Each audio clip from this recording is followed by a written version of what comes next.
Hello again. Now you know me, normally I've got a pedal sitting here and I talk about it. Today we've got a cardboard box sitting here, and there's a good reason for that. Because in that box is a kit that you can build an effect from, and it's by a company called the Vintage Pedal Workshop, who specialise in, of course, vintage effect, well, replicas of vintage effects like the old tone benders and the Zonk machine and stuff like that. And this one here is the Rangemaster Treble booster in kit form, as I said, and I thought it would be interesting to open the box and show you what's inside, and then try and show you step by step how the kit is built. And then when that's done, I'll do a demonstration of the finished treble booster clone, and you can leave a comment and tell me what you think.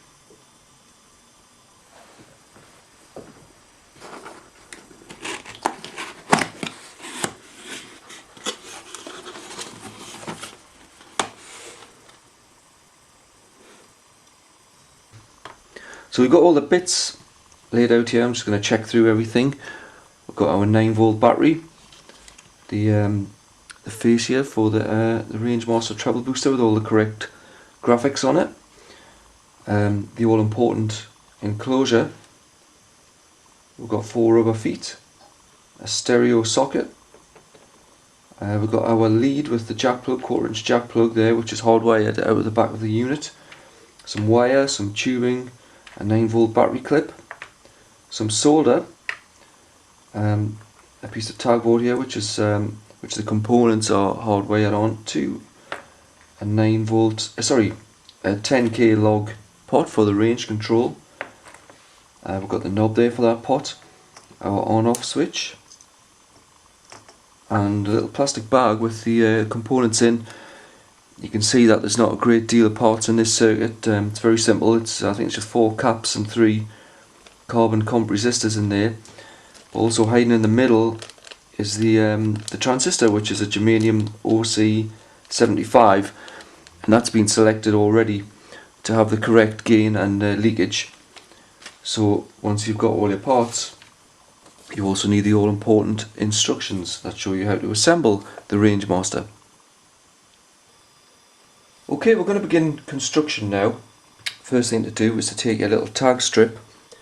This is what's used to hold the components in place. I'm going to start by taking this electrolytic capacitor, and I'm going to bend the wires, and I'm going to hook them around these little eyelets in preparation to later on be soldered once I've got a few more components in place, and that looks a bit like this. There you go, I've bent the legs of the capacitor and slotted them into the little eyelets. I can't solder anything yet because there's other things have to go into these holes as well, which you'll see in a second. So I'm going to continue putting this together and then we can start soldering. So with a few more bits in place now, you can begin to see how this sort of construction works. The legs of the components are wrapped around these tags. This particular tag here is the earth tag, so that's getting a little bit busy there. But I'm going to continue putting them in place, and then when that's finished, when they're in place, we'll be able to start soldering, and that'll tidy things up. We can trim some of the loose wires and stuff like that. But that's, you know, just to give you a little idea of how this thing's constructed.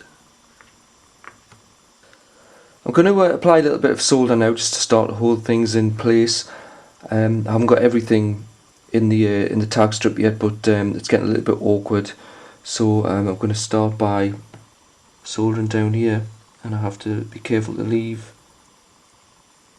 a bit of a gap in the eyelet so I can get the transistor in.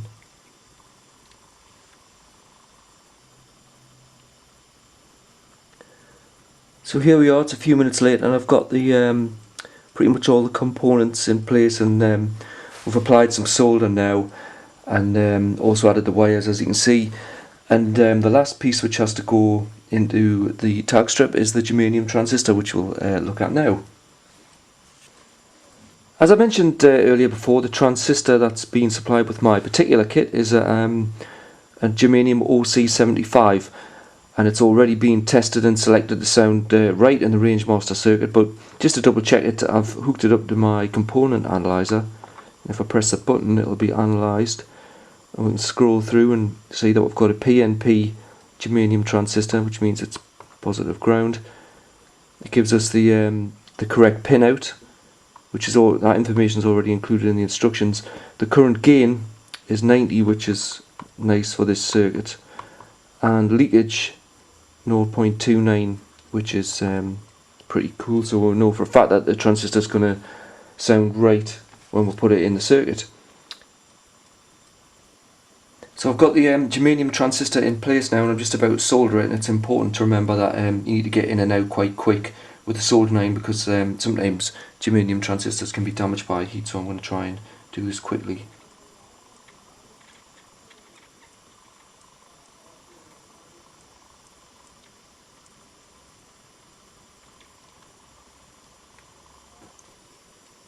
Well, now that the circuit's fully assembled and all soldered in, we've got the transistor there, as you can see.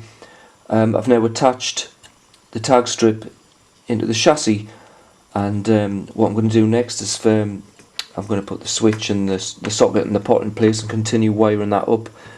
I can also put the front face thing on there with the graphics, and it's just a matter of continuing on, following the diagram. A little bit more wiring work, and then we should have a circuit that's fully working. And here it is. Everything's now wired in, the input socket and the pot and the switch and everything. It's all looking good, and there's one final thing to check electronically. We're advised to do this in the instructions, and that's to check the voltage going to the collector. It should be in the region of 7 volts, so minus 7 I should say. And what we've got is minus 6.86. That's more than close enough, so we can be hopefully confident that this thing's going to sound quite nice. So we're going to put it into the enclosure now and have a look at the finished article. So finally, it's all fully assembled, and you can see there how sort of cool and vintage it looks. Really nice. This great enclosure with it's got the rubber feet and everything on the bottom, and the little screw off area that stores the battery that's behind that little thing there that sort of comes off. Across the top here is where you store the output lead that lives in there. And if you're unfamiliar with this device, it's not actually a pedal that sits on the floor. It's designed to sit on top of your valve amplifier, and then you take your output lead, plug it straight in the amp, switch the device on, and simply set the amount of boost that you want, and you get that classic vintage treble booster sound. So I think at this point we should plug it in and hear how it sounds. The Vintage Pedal Workshop Treble Booster Kit.